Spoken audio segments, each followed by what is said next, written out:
Indianapolis may seem like a long way to go for Cajun food, but when 18-year-old Jhaqueil Reagan arrived at Papa Ru's on a chilly morning, he was still less than halfway to his destination. Though he had been walking along an icy road for 3 miles, he had another 6 to 7 miles to cover. He was walking for a job interview for a minimum wage position. Art Bouvier, the owner of Papa Ru's, was opening late due to the ice and snow when Reagan passed his restaurant, pausing to ask how far is it to Sherman Drive. And I looked at the ground, it's all ice. I said, 10 to Sherman. So that's about 6, 7 miles away. You're not getting there anytime soon in this weather. You're probably going to need to take a bus. And he just said, okay, thank you, sir. And he kept going. 20 minutes later, Art was surprised to see Reagan still walking up 10th, an icy road with no sidewalk. When he stopped and asked why he wasn't taking the bus, Reagan explained he wouldn't have the money for the bus until he got the job. Art drove Reagan the rest of the way, but made sure to get his number. Needless to say, he was impressed. Thinking to myself, here's a kid walking almost 10 miles in the ice and slush and snow for the hope of a job at minimum wage. That's like the kind of story your parents used to tell, my parents used to tell, uphill both ways in the snow. Papa Bouvier posted the story of his encounter on his Facebook page, and it blew up. He concluded with these words: "So he doesn't know it yet, but he starts with us on Monday. It's been a while since I've met someone so young with work ethic like that." When Papa made the decision to hire Reagan, he wasn't sure he had enough work to justify hiring another employee. But judging by the overwhelming positive responses to his posts, I don't think he's going to have to worry about that for a while. And Reagan isn't going to have to walk 10 miles to his new job. Because a little dedication takes someone a long, long way. You know, I first saw this story and I was so thrilled to see it, and then I was kind of bummed because I thought, this is news in America. When somebody will walk for a job interview, this is a big deal. It shows us how far off the mark we really are. Art Bouvier, the owner of Papa Ru's restaurant, and Jhaqueil Reagan are with me now. Hi guys, how are you? I'm doing just fine. Thanks for having us. Good. Doing good. Jhaqueil, let me start with you. When we spoke on the radio program earlier today, you told me that you didn't even think about asking for bus fare or anything else. You want to restate that again real quick? Why you didn't do that? Why didn't? I mean, I'm just not that type of person. I don't. I just didn't think of it at the time. Okay, so it's not his responsibility. I mean, right. Your mother passed away when you were how old? 17. 17. Where's Dad? Dad, he's staying on the south side of Indy. Okay. Who did you learn this, because you didn't learn it from society. Who did you learn this work ethic from, or this self of personal responsibility from? My father, yeah. And what does he do? And how did you learn it from him? Well, he's owned a paint company for 5 years, and I mean, I've always watched him, work his fingers to the bone and bust his hump every day, and I've been with him on jobs and stuff like that, and stuff. I mean, I know how it is, and money was always tight in my family, so I mean. Did he ever say it to you, or did you? I'm trying to. For those of us who are trying to raise kids with a work ethic, I'm trying to see what your parents did right here that maybe we could model, because you're a rarity, unfortunately, in America. Did he say it to you, or? I mean, he just distilled it in me, put me to work with him. I mean, showing me, what to do and everything, and how to be responsible. And I mean, it's just through life, there's lessons that people learn early, and I guess I've learned them. And Art, I am so jaded. I mean, I think what you did is genuine and great, but I am so jaded in our society, and I'm not accusing you of this at all, but you don't see people do this and say, this is just the right thing to do on television, unless they're thinking, I'm going to get a mass amount of publicity out of this. Did that cross your mind at all? It didn't, and I'm actually thrilled that you bring that up. For the many that have said, because I have seen detractors, for the many that have said, well, if you really did this, with a generous spirit, you wouldn't be bragging about it. I'm not bragging about it, and I never have. And those people don't understand that the way Paparu markets is, I'm very transparent on social media. I tell the good and the bad. I tell the ugly. I've made friends, but I've made enemies by just being a chronic oversharer. Mm-hmm. So I was just telling the story of my Friday morning, and I was bragging more on Jhaqueil, not at all on me, and explaining what a touching morning it was. I have to tell you,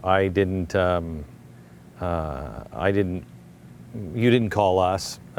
We saw the story on social media, and we thought it was, unfortunately, like I said, the Blaze thought it was an important story to tell, and the restaurant was just the place where he happened to go work, and you happened to be the guy at the restaurant.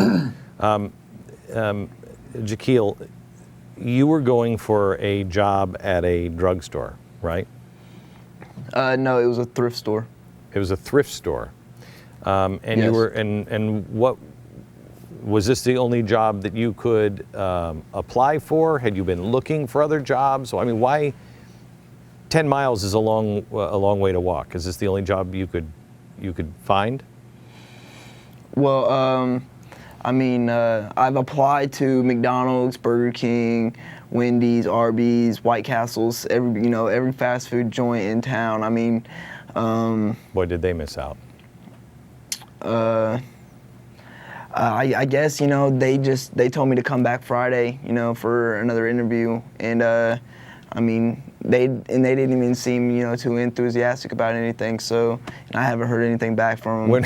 So it seems like you have a good place to work. When when you first got the phone call from Art, because you didn't know that it was blowing up in the media, and Art called you because people were calling him because of his Facebook post. Well, I called him. You called him. Well, I had left a message, right? So when you found out, first of all, Art, what did you say, and then what did that mean to you when you were first processing this? It's actually quite funny how it all happened, because again, I only shared it on Facebook. I've never contacted a single member of any media, local, national, Art, or you don't otherwise. have to, this ain't CBS, man. I believe the best in people. So the funny thing is, by the end of the day, I've got 3 news cameras pointing the camera at a phone saying, call him, let's get this on video. So I called him, and he wasn't home. So it's very anticlimactic. And I left a message. I said, please, can you have Jhaqueil call at your earliest opportunity? And it took a little bit, and he did call back. And when he answered, I just said, buddy, I've been thinking about it all day, and I don't think I can afford to pass you up. Anybody that'll walk that far just for an interview is going to show up for a shift if I offer you a job. So would you like to work with us? And what did you think when you first, how did you process this, Jhaqueil? Immediately, I accepted his offer. I said yes, I needed a job that badly, where it didn't matter, what position, what salary, anything. I accepted it. I was very grateful. I still am very grateful, and it's just amazing how everything's transpired. What do you say to people? Because when I was in, I forget where I was. I think it was in Iowa. And I stopped to listen to one of the campaign speeches during the last election. And I stood next to a farmer, and he said, what are we going to do about illegal immigration? And I said, I don't know. Do you have a solution? And he said, I don't know. He said, but we have to do something. He said, because I can't get any Americans to work.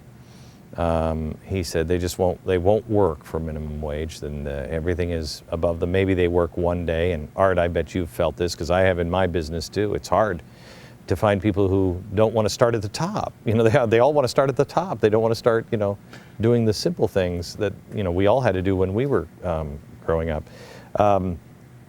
What advice do you have, Jhaqueil, for anybody who says, that's beneath me to do that, or walk 10 miles, because I don't think my kid's walking 10 miles. Walk 10 miles for a job interview. That's crazy. Advice for Do you have any advice for people them? that don't want to do that? You know, if you don't want to do it, you know, then you're just not trying hard enough. You know, it's all about perseverance and getting out there, putting your name out there. It's not what you know sometimes, it's who you know, and it's not who you know, it's what you know. Depends on the situation, sure. Where do you see yourself, Jhaqueil, in 10 years? Where do you want to be? What do you want to be? I would like to say Papa Ruse. Let's be realistic, yeah. Right. I mean, What do you want to do? What has been your dream?